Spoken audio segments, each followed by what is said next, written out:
तो hello guys, आज हम वापस आ गए हैं एक और नए वीडियो के साथ। आज के वीडियो में हम बात करेंगे मार्वल के नए ट्रेलर शैंग ची and the legend of the 10 rings के बारे में। तो शुरू करते हैं आज के वीडियो को।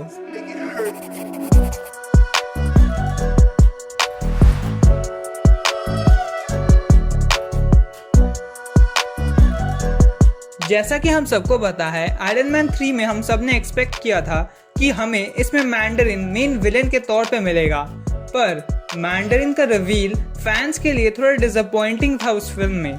लेकिन मार्वल के नए शैंग ची and the legend of the 10 rings के ट्रेलर को देख के फैंस बहुत ही एक्साइटेड हो गए हैं असली मैंडरिन को देखने के लिए। लीक्स के मुताबिक मैंडरिन इस मूवी का मेन विलेन होने वाला है और वो शैंग ची के पिता जेंग जू को रिप्लेस करेगा MCU में। तो चलिए थोड़ा और जान लेते हैं शैंग ची, मैंडरिन और उनके पावर्स के बारे में।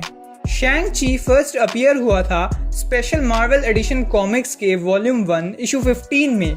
कॉमिक्स में शैंग के पिता का नाम जेंग जू या फिर फू मानशू था, जो कि एक अमर क्राइम लॉर्ड और जादूगर था चाइना में। शैंग को एक असैसिन की तरह ट्रेन किया गया था बचपन से ही, लेकिन जब उसे जेंग जू के बुरे कामों के बारे में पता चला, उसने अपना घर छोड़ दिया था और जेंग जू की ऑर्गेनाइजेशंस को डिस्ट्रॉय करना शुरू कर दिया था। इसकी वजह से जेंग जू ने शैंग ची को मारने के लिए उसके पीछे असैसिन्स भेज दिए थे और इसी वजह से शैंग ची को बहुत ट्रैवल करना पड़ता था जिस टाइम उसकी मुलाकात हुई थी आयरन फिस्ट और व्हाइट टाइगर जैसे सुपर हीरोज के साथ। तो अब थोड़ा सा जान लेते हैं मैंडरिन के बारे में। मैंडरिन फर्स्ट अपीयर हुआ था टेल्स ऑफ सस्पेंस कॉमिक्स के वॉल्यूम 1 इशू 50 में। कॉमिक्स में मैंडरिन का जन्म हुआ था एक ओपियम डेन में। उसने अपना पूरा बचपन चाइना में हाबुकुआन में बिताया था, जहां उसे चाइल्ड लेबर करवाया जाता था और मैंडरिन जब वहां से बचने के लिए भाग रहा था, उसे एक एलियन स्पेसशिप मिली थी जिसमें 10 छोटे सिलेंडर थे जो उसे रिंग्स की तरह लगे थे और वही थे मैंडरिन के 10 रिंग्स। मैंडरिन के 10 रिंग्स असल में 10 सिलेंडर्स थे जो कि एक मॉक्लुअन एलियन शिप में इंजन को पावर देते थे। हर रिंग में एक लेजेंडरी कॉस्मिक वॉरियर की आत्मा लॉक्ड है। हर रिंग में एक AI भी लॉक्ड है जब वो रिंग्स अपने व्हीलर से सेपरेट हो जाती हैं। The matter rearranger ring. इस रिंग से मैंडरिन किसी भी मैटर को रीअरेंज कर सकता है, जैसे कि अपने एनिमीज के आसपास की हवा को वो टॉक्सिक गैस में बदल सकता है या फिर उसे सॉलिड बना दे सकता है उनको ट्रैप करने के लिए। फिर आता है इम्पैक्ट बीम रिंग। इस रिंग से मैंडरिन एनर्जी या फिर साउंड की बीम्स को अपने एनिमीज की ओर फेंक सकता है। उसके बाद आता है वोर्टेक्स बीम रिंग। ये रिंग हवा को बहुत ही स्पीड में घुमा सकता है जिससे दूसरी चीजों को वो उठा सके या फिर लेविटेट करवा सके। फिर है डिसइंटीग्रेशन बीम रिंग।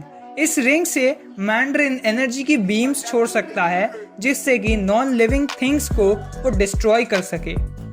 फिर आती है ब्लैक लाइट रिंग। इस रिंग से मैंडरिन एक डार्कनेस के एरिया को बना सकता है। उसके बाद है व्हाइट लाइट रिंग। इस रिंग से मैंडरिन इलेक्ट्रोमैग्नेटिक एनर्जीज को कंट्रोल कर सकता है जिससे वो लाइट बर्स्ट फेंक सकता है या फिर इलेक्ट्रोमैग्नेट्स की मदद से किसी भी चीज को लेविटेट करवा सकता है, थोड़ा बहुत मैग्नीटो की तरह। उसके बाद है फ्लेम बर्स्ट रिंग। इस रिंग से मैंडरिन बेसिकली आग के गोले छोड़ सकता है, मतलब बहुत बढ़िया फ्लेम थ्रोअर है और कुछ नहीं।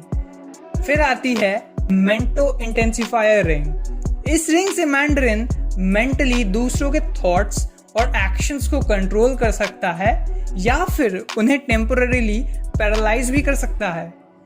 उसके बाद है इलेक्ट्रो ब्लास्ट रिंग। इस रिंग से मैंडरिन इलेक्ट्रिसिटी के ब्लास्ट छोड़ सकता है, मतलब वो बेसिकली इलेक्ट्रो बन जाता है। Ice blast ring. इस रिंग से मैंडरिन आइस ब्लॉक्स में अपने एनिमीज को ट्रैप कर सकता है या फिर उनकी तरफ ठंडी हवाएं छोड़ सकता है। पर इन सारी पावर्स के बाद भी इन रिंग्स की एक वीकनेस है।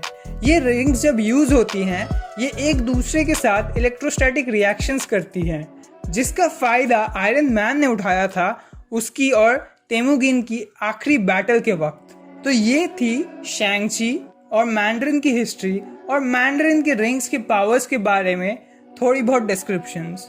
अगर आपको वीडियो अच्छा लगा हो तो लाइक, शेयर और सब्सक्राइब करना मत भूलना। और इस वीडियो के लिए इतना ही। फिर मिलते हैं अगले वीडियो में। तब तक के लिए बाय।